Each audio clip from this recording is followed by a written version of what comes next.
The dark forest, the three body problem tri series की दूसरी किताब।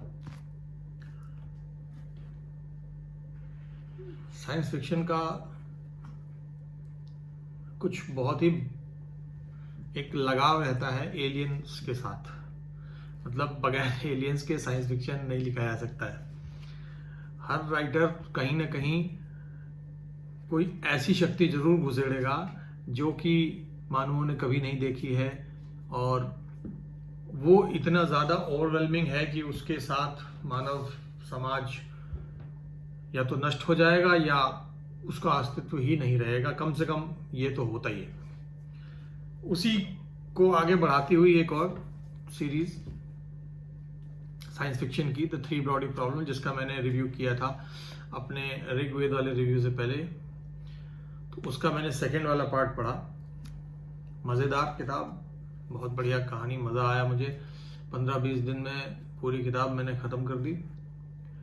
और अब समय आ गया कि मैं कुछ अपने लिए ही सही मैं बोलूँ इसके बारे में, ताकि मैं अपने वीडियो भी कभी कभार देखता हूँ दोबारा तो मुझे पुरानी किताबों की समरी मिल जाती कि यार ये इस किताब में लिखा हुआ था। तो उसी के चलते द डार्क फॉरेस्ट, अगर याद हो, किसी ने ना देखा हो तो मेरा वो वाला वीडियो देख सकते हैं थ्री बॉडी प्रॉब्लम का। उसमें मैंने बताया क्या है, कहानी कहाँ तक थी, तो मैं वहीं से आगे बताऊंगा। इसमें डार्क फॉरेस्ट बेसिकली नाम ये है कि जो राइटर साहब हैं सीशिन ल्यूई, इन्होंने ये माना है कि पूरे ब्रह्मांड में बहुत सारे जीव हैं। जीव मतलब सभ्यताएं हैं। मैं जीव हमारे जैसा नहीं, चींटी भी जीव होती है, ऐसे जीव नहीं, ऐसी सभ्यताएं हैं बहुत सारी। और वो सभ्यताएं एक घने जंगल में जैसे अलग अलग जानवर रहते हैं, उस तरीके से वो सभ्यताएं हमारे ब्रह्मांड में रह रही हैं। तो जिस तरीके से एक घने जंगल में देखने में हमें बड़ा सुहावना और मतलब अमन पसंद शांत दिखाई देता है जंगल तो बहुत ही उसके विपरीत बहुत विभत्स और बहुत ही क्रूर जगह है। और यही चीज इस डार्क फॉरेस्ट दूसरी किताब का मेन थीम है कि इंसान एक घने जंगल में रहते हैं जिसमें पृथ्वी जिसका एक हिस्सा है, और इस जंगल में इंसानों से बड़े, इंसानों से खतरनाक, इंसानों से ज़्यादा क्रूर और भी लोग हैं, और भी सभ्यताएं हैं, और भी एलियन स्पीशीज हैं। सब एलियन सिविलाइजेशन में कहूँगा, सभ्यताएं, एलियन सभ्यताएं हैं जो कि छुपी बैठी हुई हैं, वो अपने आप को जाहिर नहीं कर रही हैं। और जाहिर न करना उनकी मजबूरी है, क्योंकि अगर वो जाहिर कर देंगे तो शायद उनसे भी बड़ी कोई सभ्यता उनको मार देगी। इस पूरी किताब का सार यही है। किताब का ट्राई सीरीज जो है उसका यही सार है, लेकिन फिर जो हुआ है उसके बारे में कहानी में क्या है वो बताया गया है। लेकिन कहानी का जो रूल थंब है ना, या फिर तना कह लो, वो यही है कि इंसान जब पता करता है कि दूसरी दुनिया में लोग रहते हैं या और दूसरे जीव भी रहते हैं, तो उसे पता चलता है कि ये जीव आपके भले के लिए या आपसे दोस्त नहीं बनना चाहते हैं, आपको बर्दाश्त ही नहीं करेंगे। अगर इन्हें पता चल जाएगा कि आप हैं, मानवों का अस्तित्व है, तो ये तुरंत के तुरंत उसे खत्म कर देंगे। मतलब बिल्कुल निस्तो नाबूद, एकदम ऐसा लगेगा कि वहाँ सोलर सिस्टम, सौर मंडल ही खत्म कर देंगे। इस लेवल के इसमें लोग इन्होंने बताए हैं, सभ्यताएं बताई हैं। तो जैसा कि पहली किताब में था कि एक यहाँ से एक साइंटिस्ट याविंजी ने जो है उनके जवाब दिए थे, फिर वहाँ से उन लोग पूरा कम्युनिकेशन हुआ याविंजी का उनके ट्राइसोलेरियन सिविलाइजेशन के साथ, और उन्होंने खूब बातचीत करके पूरी इन्फॉर्मेशन ली। फिर उन्होंने कहा कि हम आएंगे। याविंजी ने यहाँ तक खुद दावत दी कि आप आइए और हमें अपने कष्टों से मुक्ति दिलाइए, जो कि अपेरेंटली याविंजी चाइनीज़ कष्टों की बात कर रही होंगी, क्योंकि भारतीय तो नहीं कहेंगे कि आप यहाँ आओ और हम पे राज करो आके, ताकि हम अपने कष्ट से मुक्त हो जाएं। अपेरेंटली चाइनीज़ लोगों का कुछ कुछ स्पेशल फैसिनेशन है। तो यावेंजी ने क्या किया कि उनको बुला लिया। अब बुला लिया तो यहाँ पता चल गया लोगों को। पता चलने के बाद पता ये हुआ कि हाँ भाई 400 साल में वो लोग रास्ता तय करके आएंगे, 400 साल लगेंगे। तो जब यहाँ के लोगों को, धरतीवासियों को पता चल गया, तो किस तरीके से पूरी धरती में बदलाव आता है, हमारी गवर्नमेंट्स कैसे रिएक्ट करती हैं, कैसे एकजुट होकर कुछ लोग भागने की फिराक में थे, कुछ लोग रुकने की फिराक में थे, ऐसे करके बहुत से तरीके निकाले गए, एस्केपिज्म और पता नहीं क्या क्या, डिफीटिस्ट मेंटालिटी है, डिफीटिज्म और ट्रायम्फलिज्म। एक तो इज्म बहुत ज़्यादा है इस किताब में, मैं बहुत तंग आ गया हूँ इस इज्म से। साला एस्केपिज्म और हर चीज़ को इज्म लगाने की ज़रूरत क्या है यार। हर चीज़ कोई फिलॉसफी ऐसी नहीं होती कि आप इज्म बना के उसे लाइफ का बना दो। मिक्सचर ऑफ फिलॉसफी होती है लाइफ। लेकिन भाई चीनियों का मुझे नहीं समझ में आता, ये बस एक चीज़ पकड़ लेते, ये तुम इस मेंटालिटी को, मतलब आप यहाँ हो तो आप यहीं रहोगे, इसको इधर नहीं आता। There can not be a grey area for them. Apparently ये पूरी दुनिया का यही है। हिंदुस्तानियों में ऐसा नहीं होता है, मैं यही मनाऊंगा कि ये तो बहुत अच्छी बात है। लेकिन भाई पूरी किताब में डिफीटिज्म और एस्केपिज्म और ट्रायम्फलिज्म और पता नहीं क्या क्या बोल बोल के मेरा तो दिमाग पका दिया इन्होंने, क्योंकि लिखा बहुत ज़्यादा है। इधर हर चीज़ को इन्होंने 10-10, 20-20 पन्ने, ऐसे 20 पन्ने उठा के तो एक चीज़ समझा दी है। पता चला कि क्यों कुछ मिलिट्री के लोग डिफीटिज्म में बिलीव कर रहे हैं, कुछ ट्रायम्फलिज्म में बिलीव कर रहे हैं। ऐसे करते करते इन्होंने बहुत बताया। तो पूरी किताब में ये है कि भाई फर्स्ट किताब में था कि जब वो लोग यहाँ आ रहे हैं पता चल गया, तो हमने जो है एक डिसाइड कर लिया कि भाई अब हम सब लोग मिलके इनके खिलाफ लड़ाई लड़ेंगे। 400 साल है हमारे पास अभी।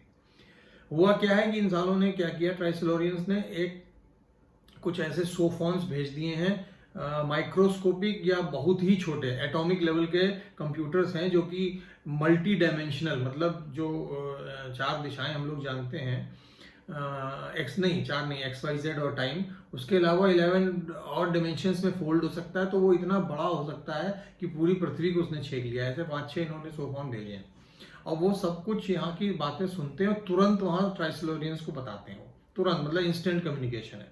प्लस वो हमारे दूसरे बड़े फिजिक्स के एक्सपेरिमेंट्स के रिजल्ट्स को भी वो कर देते हैं, उल्टा सीधा बता, मतलब कुछ भी सही नहीं पता चलेगा।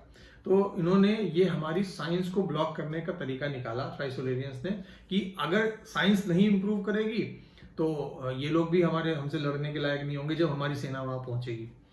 और इसके पीछे रीजन ये था कि भाई आप इस पे, हाँ, चीनी राइटर का ये भी बहुत वो है कि मैं देखता हूँ कि बहुत ज़्यादा फैसिनेशन इस पे है कि हम पिछले 100 साल में कितना बढ़ गए। पिछले 100 साल में इतना ज़्यादा फैसिनेशन है, कितना ज़्यादा इस पे बखान किया गया है कि 2000 साल तक ऐसे रहे, फिर 100 साल में इतना बढ़ गए कि पूछो मत। मुझे कभी कभार तो ओवरडू लगने लगता था वो।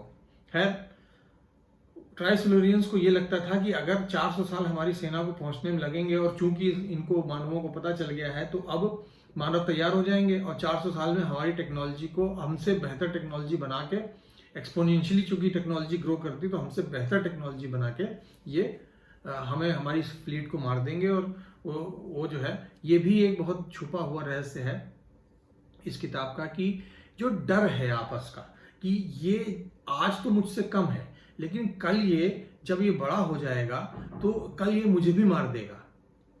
ये डर इस किताब का एक मुख्य आधार है और कहीं ना कहीं मुझे लगता है ये चाइनीज मेंटालिटी का भी मुख्य आधार है कि ठीक है, आज तो ये कमजोर आदमी है, ये कम आदमी है, लेकिन जिस दिन इसके पास ताकत आई उस दिन ये मुझे मार देगा। ये मुझे लगता है चाइनीज मेंटालिटी कह लो इसे, या चाइनीज कल्चरल सिग्निफिकेंस हो इस चीज का कुछ, कि भाई दो इतने पुरानी हिस्ट्री है चाइना की, 4-5 साल की, 4000 की, 3 से 4000 साल की हिस्ट्री, जिसमें हो सकता है इनको ऐसा लगा हो कि यार हमने तो दोस्त बनाए थे, कल तक ये छोटे भी थे, आज ये बड़े हो गए तो ये हमारे ऊपर चढ़ गए। तो हो सकता है कि वो बैगेज राइटर के मन में भी है कि इन्होंने पूरे यूनिवर्स को इसी नजर से देखा है कि भाई यूनिवर्स में एक से बढ़कर एक शिकारी है और कोई अपनी लोकेशन बता नहीं रहा है और कोई दूसरे से प्रेम या दोस्ती नहीं करना चाहता। अगर वो तुमने देख लिया कि तुम आज कमजोर हो तो तब भी तुम्हें मार देगा, क्योंकि वो जानता है कि तुम अभी बढ़ जाओगे तो तुम मुझे मार दोगे। तो खैर, ये करके ट्राइसिलोरियंस ने हमारी साइंटिफिक डेवलपमेंट को रोक दिया सोफॉन्स को भेज के।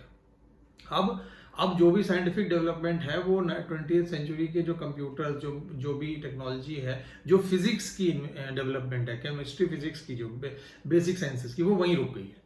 अब हम उसी को इम्प्रूव कर सकते हैं। मतलब कि कंप्यूटर हम नए सिलिकॉन से हटके कुछ नया नहीं बनाएंगे, हम सिलिकॉन को ही और इम्प्रूव करते चले जाएंगे, जो करंट टेक्नोलॉजी है। बस ये इन्होंने अचीव कर लिया। अब डार्क फॉरेस्ट में आगे की कहानी ये है कि मानवों ने सब इकट्ठा होकर एक वॉल फेसर प्रोजेक्ट बनाया, जिसमें 4 वॉल फेसर्स पता किया 4 वॉल फेसर्स नियुक्त किए, जिसमें से एक कहीं का, एक वेनेजुएला का, एक इंग्लैंड का, एक अमेरिका का और एक चीनी व्यक्ति था।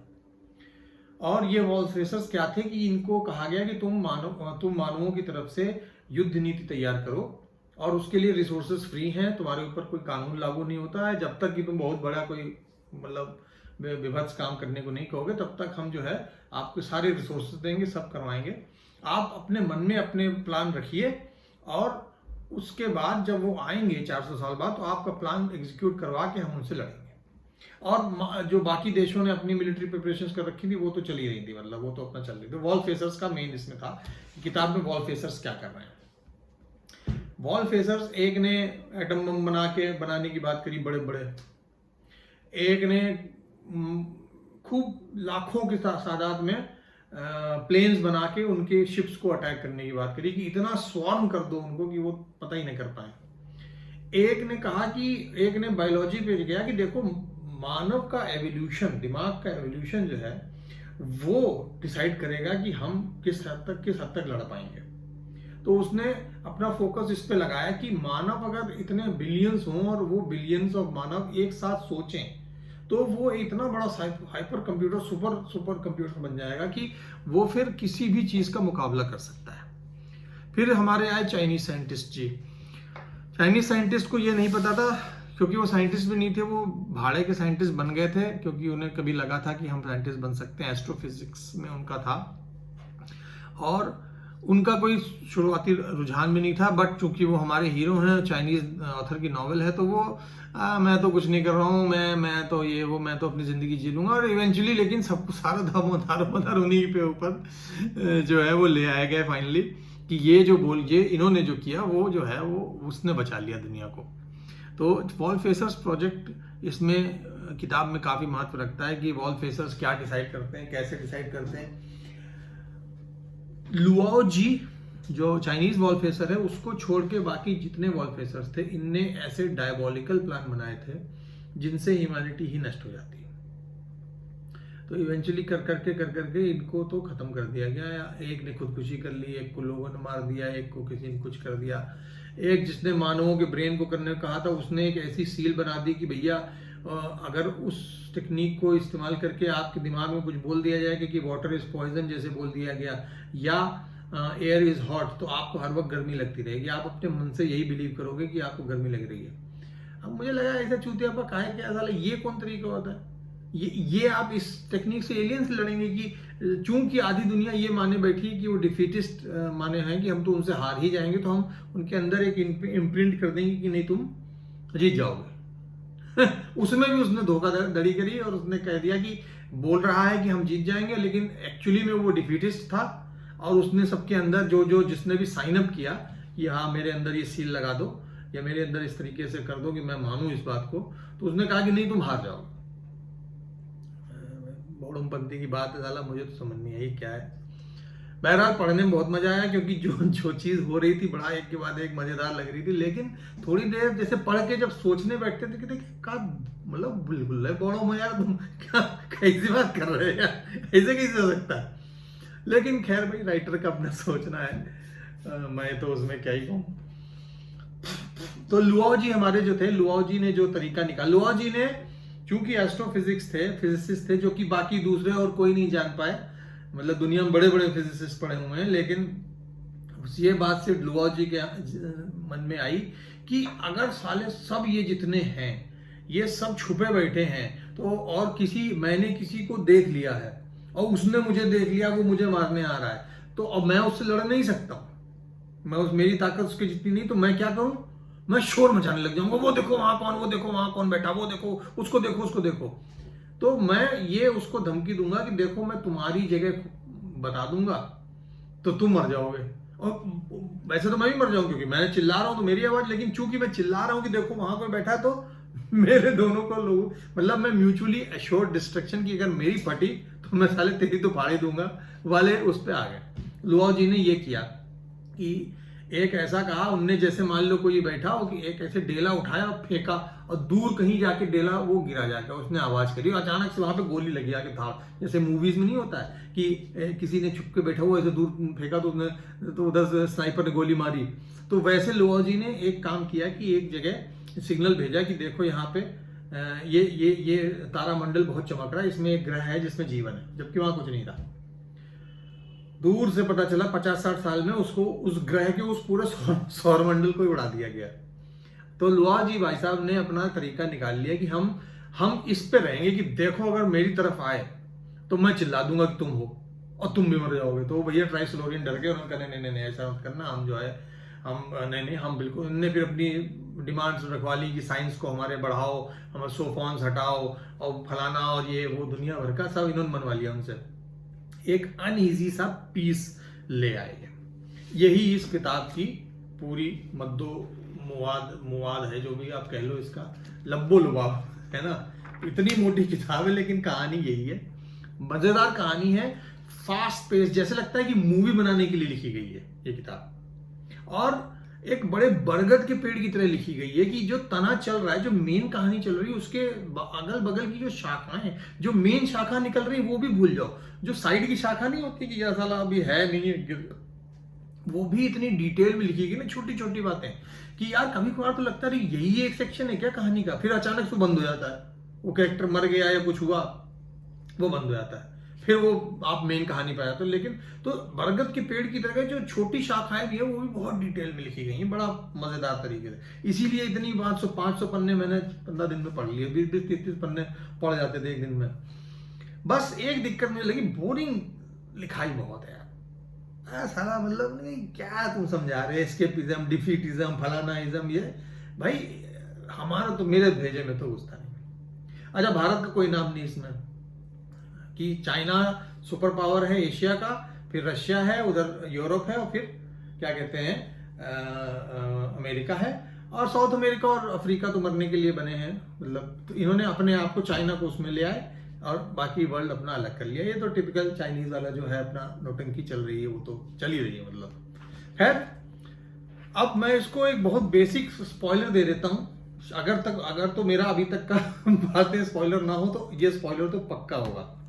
कहानी किस बारे में, मानिए मानव जो है जंगल में खरगोश है, ठीक है, खरगोश, उनका झुंड रह रहा है, अपने में मजे, अपनी भार खोदते हैं गुफाओं, अपनी छोटी छोटी भारें हैं उनमें रहते हैं, सुबह बाहर निकलते हैं, खाना खाते हैं, मजे से अपना चलते हैं। एक उसमें से खरगोशनी के साथ बहुत गलत होता है, उसके परिवार को दूसरे खरगोश या तो धक्का दे देते हैं, मार देते हैं, जो भी करते हैं। अब वो खरगोशनी ये कहती कि ये साले खरगोश कोई जिंदा रहने के लायक नहीं, इनको सालों को जीने का हक नहीं है। वो वाले खरगोश भी जिनसे खरगोशनी का कोई डायरेक्ट रिलेशन नहीं है। मान लो अगर 1000 खरगोश रह रहे हैं तो भाई किसी एक ने तुम्हारे साथ गड़बड़ करी तो, या 100 ने करी तो बाकी 900 लोगों का क्या। लेकिन नहीं, खरगोशनी ने कहा कि मैं चाहती हूं कि कोई इस साला सब मर जाएं और सब ये वो हो जाए, और बिल्कुल मतलब हम जो है इन सबको तबाह कर देंगे। खरगोशनी बाहर निकलती हैं और सामने एक लोमड़ी का झुंड है, 3-4 लोमड़ी फैमिली रहती है वहां पे, और वहां जाके खूब उछलने लगती हैं। अब उनको देख के लोमड़ी इस तरफ दौड़ने लगती है आके। लोमड़ी को यहाँ पहुंचने में करीब 20-25 मिनट लगेंगे गंध से, कि भाई इतना टाइम लगेगा। अब इस बीच यहाँ के लोगों को, खरगोशों को पता चलता है कि इस जो खरगोशनी ने जो है लोमड़ी को बुला लिया, अब हम तो सब मरने वाले हैं, अब हमारे पास कोई नहीं बचेगा। लोमड़ी का झुंड बड़ा था, इनके 4-5 बच्चे और माता पिता ये मिलके आएंगे, हमारे 1000 हैं, सबको मार डालेंगे। अब खरगोश लोग मिलके और गुफा खोद रहे हैं अंदर, ये वो सब कर रहे हैं, लेकिन उन्हें मालूम है कि अगर लोमड़ी यहाँ पहुंच गई तो फिर हम जिंदा नहीं रहने वाले, ये जितनी लोमड़ी हैं ये सब औरों को भी ले आएंगी और हमें मार डालेंगे। तो उनमें से एक बहुत समझदार खरगोश जो है उसी खरगोशनी से मिलता है, और खरगोशनी कहती है कि देखो यार, जिस जंगल में लोमड़ी है उसमें शेर भी तो हो सकते हैं, है ना। तो वो खरगोशनी उसको कभी ये बताती है। अब इस वाले खरगोश को समझ में आती है कि अच्छा अब ये भाई साहब कुछ ऐसा करते हैं जिससे कि शेर की अटेंशन पहुंच जाए, मतलब ये कहीं कुछ ऐसा कर देते हैं कि किसी और जानवर को मरवा देते हैं शेर के द्वारा, और ताकि, और ये भी दिखवाते हैं लोमड़ी को कि देखो वो जानवर शेर ने मार डाला और हमने उसे बताया था कि उसे मार सकते हो, ठीक है। तो अब लोमड़ी वहीं रुक जाती है, अरे ये क्या हुआ, क्योंकि शेर आएगा तो फिर लोमड़ी भी मार देगा, और दो वो खरगोशों को भी मार देगा लेकिन लोमड़ी को भी मार देगा, और लोमड़ी को सकता पहले मारे। तो अब वो एक स्टैंड ऑफ चल रहा है कि कौन गोली पहले चलाएगा। यही कहानी डाली है।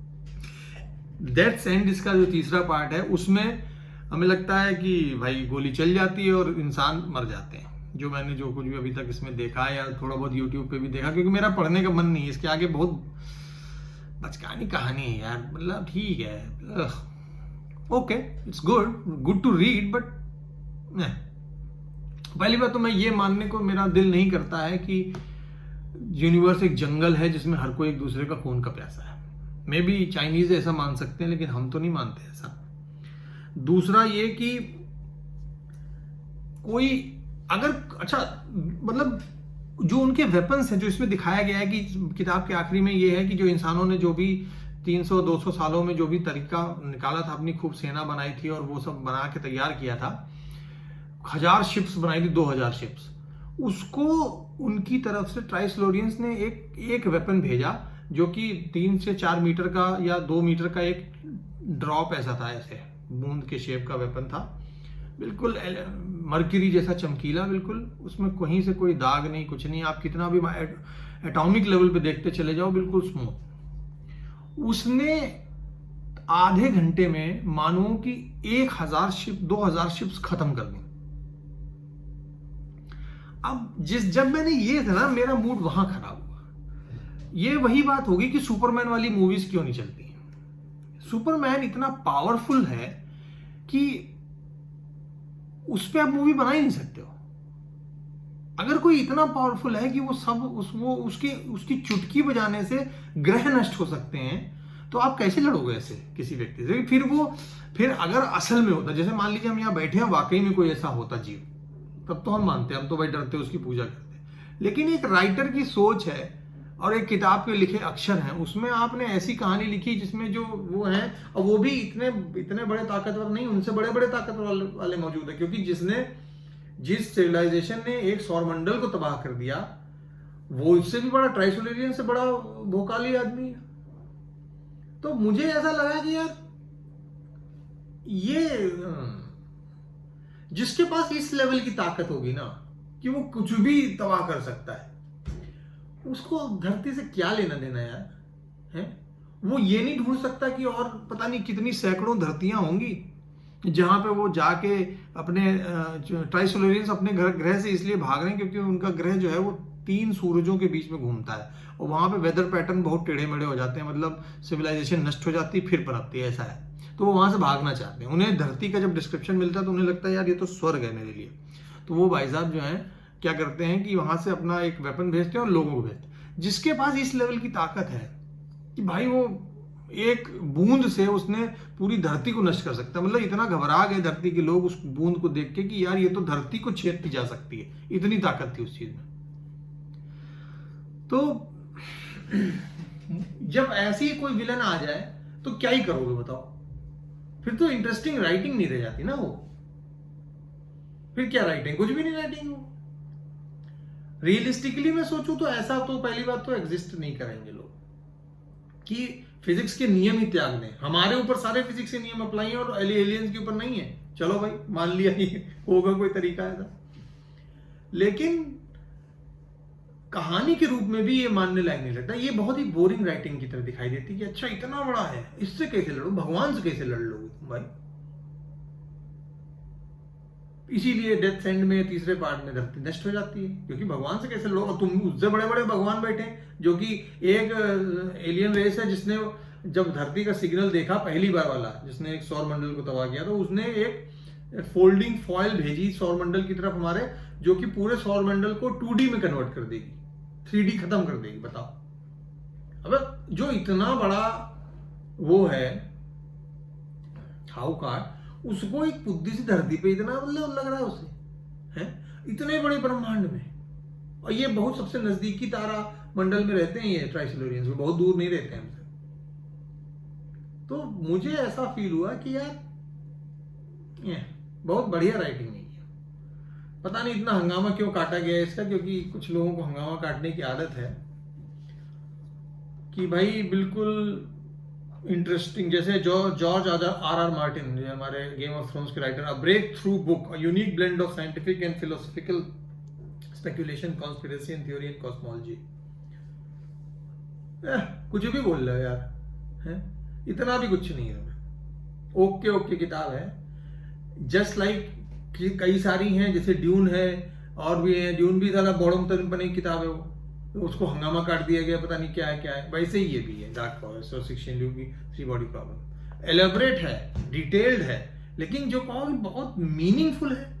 अब तुम वर्ड्स फेंक रहे हो, defeatism, escapism, these are meaningless words, ये कोई मतलब नहीं रखते हैं। कोई व्यक्ति, कोई इंसान, सिविलाइजेशन छोड़ दो, वो एक चीज में बिलीव करने वाला नहीं हो सकता है। जो रिलीजियस लोग होते हैं, क्रिश्चियन मुस्लिम लोग, जो कि बिल्कुल पकड़कर उसमें कि नहीं यही है, वो भी बट जाते हैं आखिरी में आके, नहीं यहां नहीं, ये हो सकता, ये नहीं हो सकता है। जितने रिलीजियस डॉगमा स्ट्रिक्ट हैं, उनमें भी तुम देखने को मिलता है कि फिरके बन जाते हैं अपने आप ही, क्योंकि कोई एक बिलीव पे रह ही नहीं सकता, कोई इम्पॉसिबल है इंसानों के लिए।